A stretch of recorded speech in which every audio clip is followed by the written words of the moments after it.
لیکن تجھے پتا نہیں کہ یہ کسی ماں کا بیٹا ہے. پہننے کو دیتا تھا تو میرا کلیجہ پھٹتا تھا. اور میری بیٹی اور آرام سے لکھ کر لوگ گزر گئے کہ یہ 70 لاکھ ہے, ان کا درد تو سمجھو, تکلیف تو سمجھو.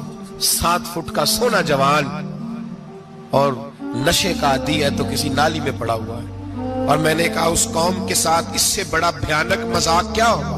کوئی دانشور تھا بڑا ظالم. اس ظالم سے کوئی مشورہ لینے آیا. اس نے آ کے کہا تو بڑا ظالم ہے, بڑے کڑوے مشورے دیتا ہے, میرا ایک دشمن ہے, میں اس سے بدلہ لینا چاہتا ہوں, میرا دل کرتا ہے اس کا بچہ قتل کر دوں تاکہ وہ تڑپے. تو ظالم نے کہا اسے قتل نہ کر, وہ تو اس کا باپ 2-4 مہینے رو کے چپ کر جائے گا. پھر میں سخت سزا دینا چاہتا ہوں, مشورہ دے. تو اس نے کہا اس کے بچے کو نشے پہ لگا دے. جس کا بچہ نشہ کرے گا وہ باپ روز مرے گا, روز جیے گا, وہ ماں روز مرے جیے گی. نشے پہ لگا دے. اس قوم کے ساتھ سب سے بڑا ظلم یہ ہوا کہ ملت کا جوان نشے پہ لگ گیا, ڈرگز پہ لگ گیا. اتنے تباہ حالات ہوئے کہ جوان چڑھتی جوانیاں. اماں نے کتاب دے کے بھیجا تھا اور کالج سے واپس آئے تو نشے کے ٹیکے ہاتھوں میں پکڑے ہوئے, ٹیکے. اور آپ کے اس ملک کے اسلام آباد میں ایک دن میڈیا نے وہ خبر بھی وائرل کی اور وہ چیز بھی دکھائی لوگوں کو. 3 مہینے کا بچہ لے کے نشئی سڑک پہ آ گیا. اس نے کہا میرا نشہ ختم ہو گیا, میرا بچہ خرید لو, 2 پڑیاں دے دو. تو وہاں بیبیاں جو سن رہی تھی وہ بھی چیخے مار کے رو رہی تھی. یہ ظلم کیا اس قوم کے ساتھ, اور کرپشن کی لعنت نے اجازت دی سپلائی کرنے والوں کو کہ گلی گلی بیچے, گلی گلی. انہوں نے کچھ تھوڑا ظلم نہیں کیا ان حکمرانوں نے. اور ہماری اپوزیشن, اس کو نہ صرف اتنا پتا ہے کہ یہ جائیں اور ہم آئیں, اس سے زیادہ کوئی غرض نہیں. بھائی کرپشن کے خلاف نکلے ہو تم, نشے کے خلاف کس دن نکلو گے, جوئے کے خلاف کس دن؟ قوم تو مر رہی ہے نشے سے, اس کے خلاف میدان میں کب آؤ گے؟ صرف اتنا ہے کہ یہ جائیں اور ہماری باری آئے, اس سے زیادہ کچھ نہیں. جتنے مجرم وہ ہیں اتنے ہی تم بنتے جا رہے ہو.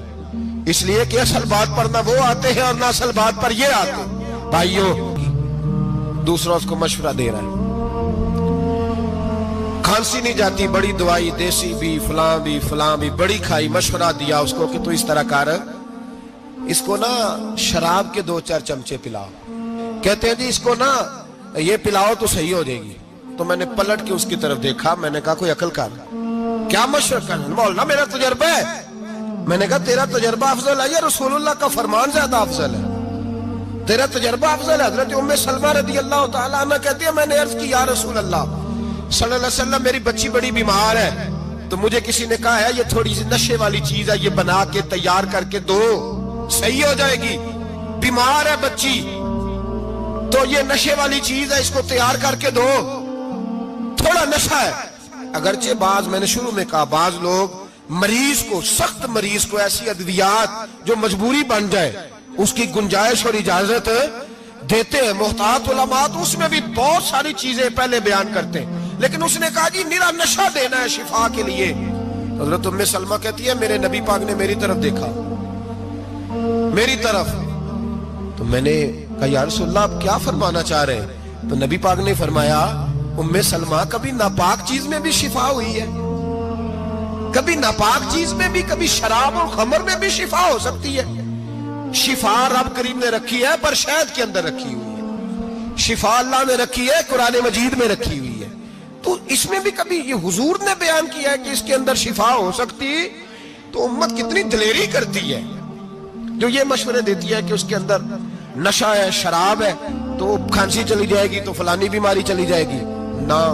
نہ آؤ ان چیزوں پہ, نہ اپنے ایمان کو خرابی دو, اور نہ ایسی باتیں کرو جس سے کہ ڈائریکٹ رسول اللہ صلی اللہ علیہ وسلم کے واضح ارشادات کی مخالفت ہو.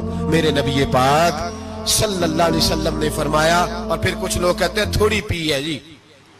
اب تو میں تجزیے میں پڑھ رہا تھا کہ ایسی شراب ایجاد ہو گئی ہے, لوگ شراب پیتے ہیں اور وہ مست بھی رہتے ہیں, کار بھی چلاتے رہتے ہیں.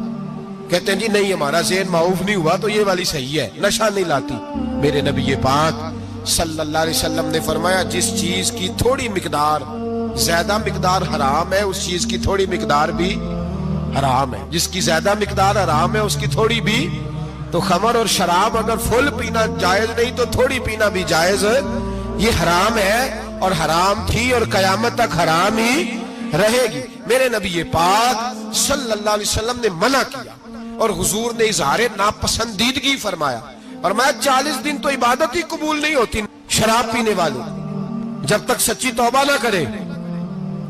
ایک دن صحابہ بیٹھے تھے سارے، حضرت ابوبکر صدیق بھی تھے، فاروق اعظم بھی تھے، عثمان غنی بھی تھے، ڈھیر ساری تعداد تھی صحابہ کی، سارے تشریف فرما تھے۔ حضرت عبداللہ ابن عمر لوگوں کو گناہوں سے گفتگو صحابہ یہ کر رہے تھے، عبداللہ ابن عمر کہتے ہیں بیٹھے تھے اور یہ گفتگو کر رہے تھے کہ گناہوں سے پلاننگ جی ہوتی تھی، ان کی جو محفلیں ہوتی تھی نا بیٹھ کے، وہ خوش گپیاں نہیں ہوتی تھی بلکہ وہ تبلیغ کی، جد و جہد کی، لوگوں کو برائی سے منع کرنے کے لیے بیٹھتے تھے، اس پر منصوبہ بندی کرتے تھے، پلان کرتے تھے، آگے ترتیب دیتے تھے۔ گفتگو ہو رہی تھی تو اب آپس میں بات ہونے لگی کہ کون سا گناہ زیادہ برا ہے جس پر سب سے پہلے کام کیا جائے۔ تو دور ایک صحابی بیٹھے تھے، ان کا نام تھا عبداللہ ابن عمر، ایک عبداللہ بن عمر ہے اور ایک عبداللہ ابن عمر ہے۔ حضرت عبداللہ ابن عمر دور بیٹھے تھے، بڑے سمجھدار سیانے باریک بین آدمی تھے۔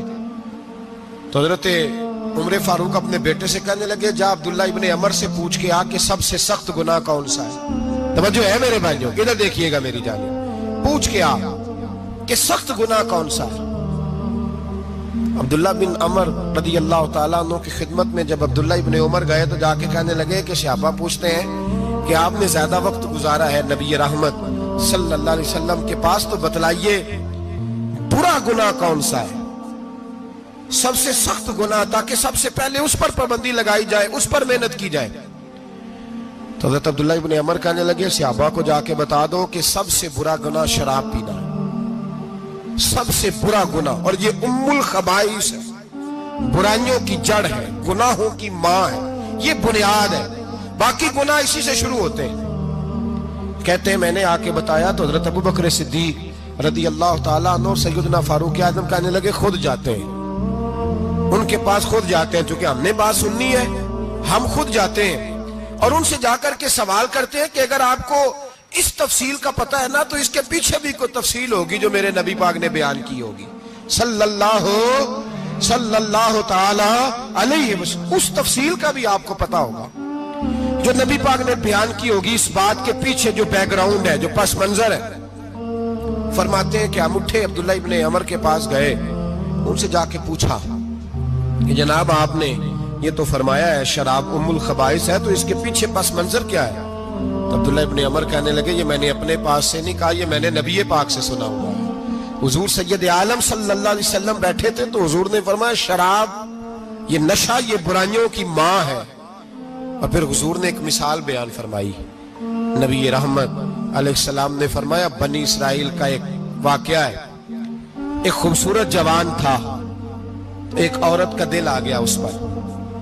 یہ یاد رکھ لیں، ہم لڑکوں کو منع کرتے رہتے ہیں لیکن ہمیں گھر کی بچیوں پر بھی توجہ دینی ہوگی، ہمیں ان کے فون پر بھی نگرانی کرنی ہوگی، ہمیں وہاں بھی غور کرنا ہوگا، اس لیے کہ اگر کوئی بچی گنجائش نہ دے تو میرا خیال ہے کہ لڑکا جرت کرنے کی طاقت نہیں رکھتا، تو وہاں بھی ان کی اماں سے کہے کہ پابندی لگائے، بچی کسی کا موبائل لے کر کے کہیں اس کو استعمال تو نہیں کر رہی، اس پودے پر بھی توجہ دے، درخت بننے سے پہلے اس کی بھی نگرانی کریں، یہ بھی بڑا ضروری کام ہے۔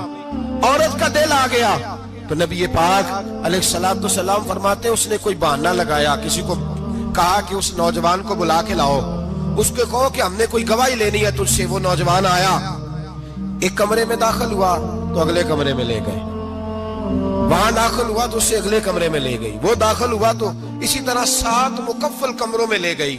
میرے کریم رسول میرے محبوب پاک علیہ السلام فرماتے ہیں، صحابہ کو سمجھا رہے ہیں میٹھے لب و لہجے میں، فرماتے ہیں جب سب سے پچھلے کمرے میں لے گئی تو ایک لڑکا بندھا ہوا تھا وہاں رسیوں سے، شراب کا پیالہ پڑا ہوا تھا، اور بی بی کہنے لگی کوئی گواہی شواہی نہیں لینی، تجھے اس لیے بلایا ہے کہ تیرے اوپر دل آ گیا ہے، اب میرے ساتھ منہ کالا کر۔